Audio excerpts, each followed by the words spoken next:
മന്ത്രിമാരുടെ പട്ടിക വൈകിട്ട് തന്നെ ഗവർണർക്ക് കൈമാറും എന്നാണ് കെ.സി. വേണുഗോപാൽ പറയുന്നത്. മികച്ച മന്ത്രിസഭയായിരിക്കും വരികയെന്ന് അദ്ദേഹം പറയുന്നുണ്ട്. പരസ്പരം അംഗീകരിച്ച് മാത്രമേ UDF മുന്നോട്ട് പോവുകയുള്ളൂ എന്നും അദ്ദേഹം കൂട്ടിച്ചേർത്തു. നാളെ രാവിലെ 10 മണിക്ക് സ്ക്വയർ ചെയ്യുമ്പോൾ മന്ത്രിമാരാണെന്ന് നിങ്ങൾക്ക് മനസ്സിലാവും. ഗവർണർക്ക് വൈദ്യുതോട് കത്ത് കൊടുക്കും. അത് കഴിഞ്ഞ് മന്ത്രിമാരാണെന്ന് നാളത്തോട് വ്യക്തമാവും. അങ്ങനെയാണ് അതിന്റെ രീതി. അത് മന്ത്രിമാരെ നേരിട്ട് പ്രഖ്യാപിക്കാറില്ലല്ലോ. ആ രീതി എപ്പോഴും വർഗീയത ഇളക്കി വിട്ടാൽ അതിനെ ജനം അംഗീകരിക്കില്ല എന്നതിന്റെ തെളിവാണ് ഈ തെരഞ്ഞെടുപ്പ് ഫലങ്ങളെല്ലാം. അതുകൊണ്ട് തൊട്ടതിനും പിടിച്ചതിനൊക്കെ തന്നെ ലീഗിനെ പിടിച്ച് ആക്രമിക്കുന്ന ശൈലി അത് നാട്ടിൽ സ്പർദ്ധ വളർത്താനുള്ള മനഃപൂർവ്വമുള്ള ഉദ്ദേശത്തോട് കൂടിയിട്ടാണ്. നല്ല ഉദ്ദേശമല്ല. എനിക്കറിയാനുള്ളത്, എനിക്ക് അഭ്യർത്ഥിക്കാനുള്ളത്, ഒരു സർക്കാർ വന്നു, പുതിയ സർക്കാർ വന്നു, ജനങ്ങൾ പ്രതീക്ഷയോടെ കാത്തിരിക്കുകയാണ്. ജനങ്ങൾ കാത്തിരിക്കുന്ന ഇപ്പം എന്താണ്? ഇത്തരം തമാശകൾക്കല്ല, നാടിനെ മാറ്റമുണ്ടാക്കാൻ, ജനങ്ങൾക്ക് വേണ്ടി എന്തെങ്കിലുമൊക്കെ ചെയ്യാൻ എന്താണ് നടക്കാൻ പോകുന്നതാണ് ജനം കാത്തിരിക്കുന്നത്. അതിനു വേണ്ടിയിട്ടുള്ള തയ്യാറെടുപ്പിലാണ് UDF ഗവൺമെൻറ്. അതിനുള്ള സമയം കൊടുക്കണം, അല്ലാതെ വിവാദങ്ങൾ ഉണ്ടാക്കി കത്തിപ്പിച്ച് പ്രശ്നം ഉണ്ടാക്കാനല്ല ഇത്തരക്കാർ ശ്രമിക്കേണ്ടത് എന്നുള്ള കാര്യമാണ് എനിക്ക് അവരോട് വിനയപൂർവ്വം ഓർമ്മിപ്പിക്കാനായിട്ട്. കേരളം അതേസമയം ഇപ്പോൾ ഷാഫി പറമ്പിൽ മാധ്യമങ്ങളോട് പ്രതികരിക്കുന്നുണ്ട്. തീരുമാനമെടുക്കുന്ന ഒരു ഗവൺമെന്റിന്റെ പ്രവർത്തനങ്ങളാണ്, അതിന്റെ അന്തിമ ചർച്ചകളാണ്. വലിയ കോലാഹലങ്ങളും ബഹളങ്ങളൊന്നുമില്ല. നിങ്ങൾ പിന്നെ പറയുന്നത് പോലത്തെ, ചില മാധ്യമങ്ങൾ പറയുന്ന പോലത്തെ തർക്കങ്ങളുമില്ല. എല്ലാ ഓപ്ഷൻസും പരിശോധിച്ച് പിന്നെ ഒരു പ്രൊപ്പോസൽ AICC അംഗീകരിക്കും. അതുപോലെ ഘടകകക്ഷികളുമായിട്ടുള്ള ചർച്ചകൾ സ്മൂത്തായിട്ട് നടക്കുന്നു.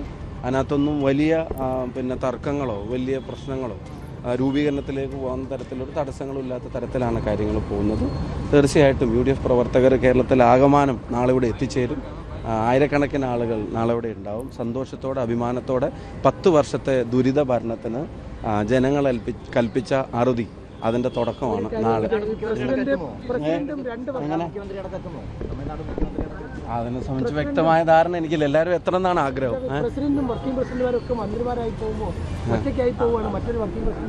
വർക്ക് ചെയ്യാന്നുള്ള ഉത്തരവാദിത്വം എന്നും നിറവേറ്റിയിട്ടുണ്ട്. അത് ഈ തെരഞ്ഞെടുപ്പ് കാലത്തും പരമാവധി കഴിഞ്ഞിട്ടുണ്ട്, ചെയ്യാൻ ശ്രമിച്ചിട്ടുണ്ട്. അത് ഇനിയും ചെയ്യും. വർക്ക് ചെയ്യാന്നുള്ളതാണല്ലോ ഉത്തരവാദിത്തം, അത് ഇനിയും ചെയ്യും.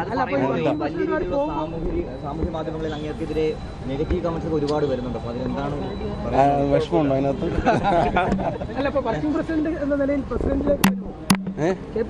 എന്റെ പൊന്നണ്ണ ഇപ്പൊ ഉള്ളിടത്ത്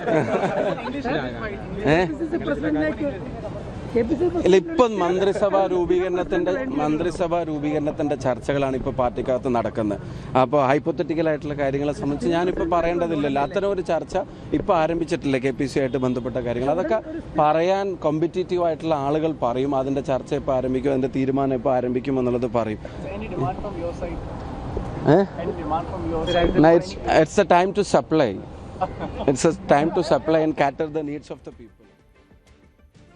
അതായത് 10 വർഷത്തെ പിണറായി വിജയൻ ഭരണത്തിന് അറുതി വരുത്തിക്കൊണ്ടുള്ള ഒരു ഭരണകൂടം പുതുതായി ചുമതലയേൽക്കുകയാണ്. അതിൽ എല്ലാ UDF പ്രവർത്തകരും സന്തോഷത്തോടു കൂടി പങ്കെടുക്കും.